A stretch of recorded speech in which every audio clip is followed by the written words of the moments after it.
Welcome to the AFR Saints channel, where we provide you daily content on your favorite team, the New Orleans Saints. Do us a favor and hit that subscribe button. Be sure to leave your comments below and smash that like button. Who dat?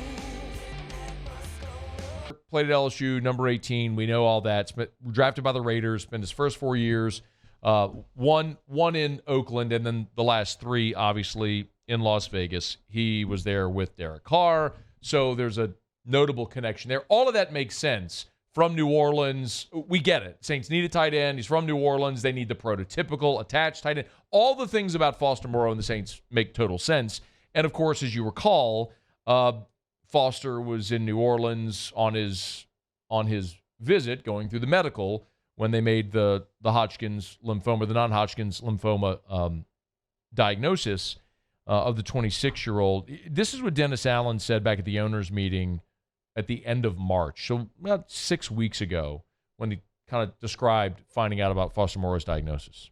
I was driving in that morning and, got a call from Michael Parrington, and I'm asking him, was Mickey at breakfast with Foster? And he said, no, you haven't heard yet. And I said, no. And he told me what had happened. And so first thing is you're shocked. And then the second thing I think of is I think about our medical people and the lives that they've saved, specifically John Amos. We found the heart condition with Nick Fairley. We found a heart condition with John Dornbos. The offensive lineman that we claimed from Buffalo, we found a heart condition with him. And now with this, look, you don't like to find these things, but yet our medical people being able to find these things and really save people's lives it's amazing.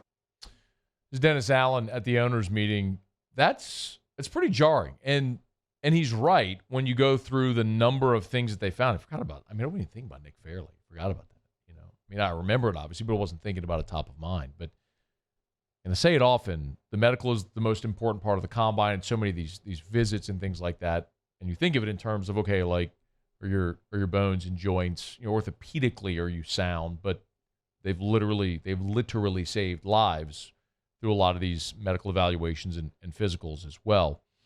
So this is very different with Foster, obviously.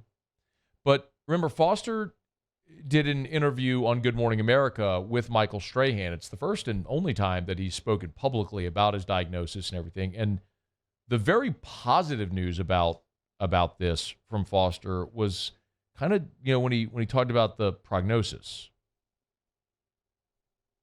It looks positive. It's at stage 2, so it's spread from the initial location. But it appears to be a slow spread, and we should be able to get rid of all of it. Slow spread, should be able to get rid of all of it. And when Foster detailed his treatment timeline, it would kind of put him back around October. So, and could you sign him, not have him for, say, the first month of the season, knock on wood, prayers that all goes well and according to plan in every best case scenario? I don't know that the Saints have a better option, y'all. Like they signed Juwan Johnson, and I'm excited about Juwan Johnson. This is a guy who came in as a big-bodied wide receiver, started his career at Penn State, went to Oregon. Saints signed him as an undrafted free agent. He was ready, willing, and able to convert himself to tight end, and he's learned the position, and he's transformed his body, and that's fantastic. He's been a really good pass-catching tight end.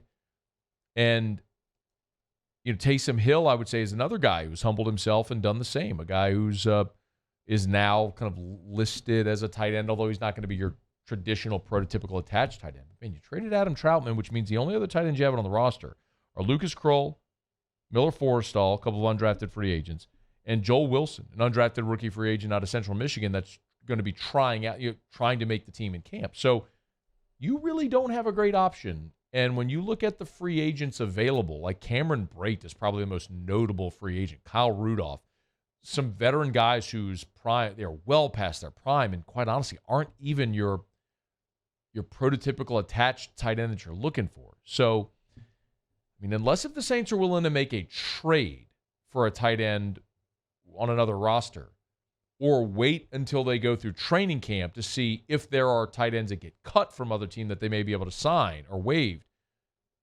I don't know that they have a better option. So much for watching. Please leave your comments. I love to interact, and be sure to hit the red subscribe button below.